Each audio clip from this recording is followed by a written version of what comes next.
اس غلط تعصب کو ختم کیا جا سکے۔ میں جب یونیورسٹی میں تھی اور فلسفی کی اسٹوڈنٹ تھی تو ہمارے ساتھ بہت سارے الجیریا اور مراکش سے تعلق رکھنے والے اسٹوڈنٹس بھی تھے، اور یہ 2000 سے 2003 کے درمیان کی بات ہے کہ پھر اچانک 9/11 کا واقعہ ہو گیا اور ان سارے مراکش اور الجیریا سے تعلق رکھنے والے طلبہ کی شناخت یکدم تبدیل ہو گئی اور ان سب کو کلاس میں مسلمانوں کے بطور بالکل الگ اور مختلف طریقے سے ٹریٹ کیا جانے لگا۔ یہ وہ وقت تھا جب میں نے اپنے دوست کو سمجھانے کی کوشش کی کہ تم ایسے مذہب کی حمایت کیسے کر سکتے ہو جو کہ انسانیت کا قاتل ہے۔ بہرحال اس کے بعد جو کچھ ہوا وہ میں آپ کو پہلے بیان کر چکی ہوں۔ یہاں میں ایک چیز اور بیان کروں کہ میرے مسلم کلاس فیلوز نے میری سوچ کی تبدیلی میں بہت اہم کردار ادا کیا۔ انہوں نے مجھے اسلام قبول کرنے کی دعوت تو نہیں دی، مگر انہوں نے اسلام اور مسلمانوں کے متعلق میری سوچ کو مکمل بدل کر رکھ دیا۔ ان سب میں سب سے اہم کردار سینیگل کی کچھ فیمیل مسلم اسٹوڈنٹس نے کیا، جنہوں نے اسلام میں عورت کے مقام کے متعلق میرے تمام منفی خیالات کو بدل کر رکھ دیا، اور انہوں نے حجاب میں رہتے ہوئے مجھے سکھایا کہ اسلام میں عورت کا اصل مقام اور کردار کیا ہے، اور انہوں نے میرے اسلام مخالف نظریات کو بدلنے میں بہت ہی اہم کردار ادا کیا۔ وہ نہ صرف عملی طور پر بہترین مسلمان خواتین کی جیتی جاگتی تصویر تھیں، بلکہ ان کی اسلام کے متعلق معلومات بھی شاندار تھی۔ میں یہاں قرآن کے متعلق ایک بات کہوں گی، یہ اگرچہ ایک کتاب ہی ہے مگر یہ کتاب نہیں ہے، یہ دراصل ایک پیغام ہے، بلکہ یوں کہہ لیجئے کہ اللہ کی طرف سے انسانوں کے لیے زندگی گزارنے کا ایک مکمل لاہ عمل ہے۔ اور میں آخر میں کہنا چاہوں گی کہ ہمارے یورپی معاشرے میں یہ ایک بہت ہی منفی دور ہے، جس میں تقریباً تمام یورپی خواتین شامل ہیں کہ ایسا لباس پہنیں اور ایسا فیشن اختیار کریں جس سے وہ زیادہ سے زیادہ مردوں کی توجہ حاصل کر سکیں۔ یہاں یورپی معاشرے میں خواتین کے درمیان مردوں کی توجہ حاصل کرنے کی ریس نے اخلاقی اور معاشرتی اقدار کو بالکل تباہ کر کے رکھ دیا ہے۔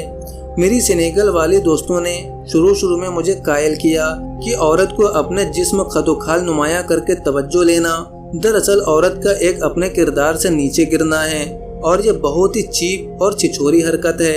انہوں نے مجھے شروع میں بندانہ پہننے کا مشورہ دیا، جو کہ اسکارف کی طرح کا سر کو ڈھانکنے والا ایک روایتی رومال ہے، مگر وہ ایک مکمل حجاب نہیں ہے۔ بہرحال اسلام میں سب سے پہلی چیز جو میں نے سیکھی وہ عورت کے جسم کی تصویر اور جسم کی نمائش کی روک تھام تھی، جو کہ دراصل معاشرے میں بہت سے دیگر اخلاقی بگاڑ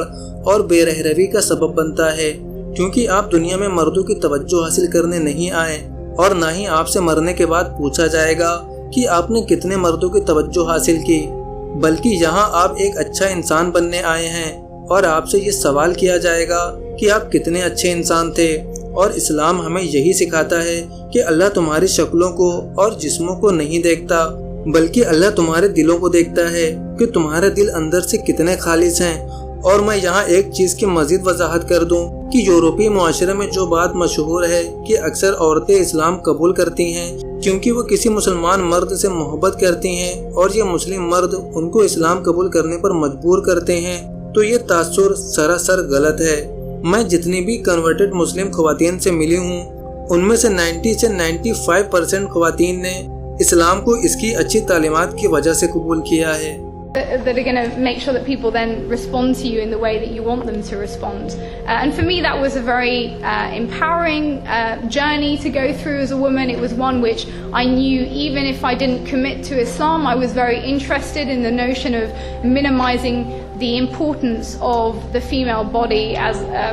one of the roots for our expression in the public sphere. I really took to the idea that actually from a feminist perspective we have a lot more to gain from minimizing the attention to that and focusing on things that are much more substantive in our public interactions.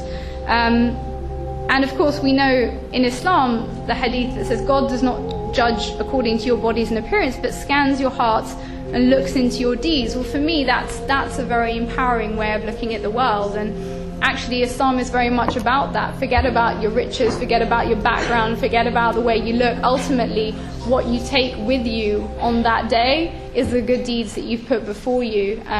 and there's nothing more equalizing than that. تو دوستوں امید ہے آپ کو آج کی یہ video پسند آئی ہوگی۔ ویڈیو پسند آئی ہو تو ویڈیو کو لائک اور اسے زیادہ سے زیادہ شیئر کریں.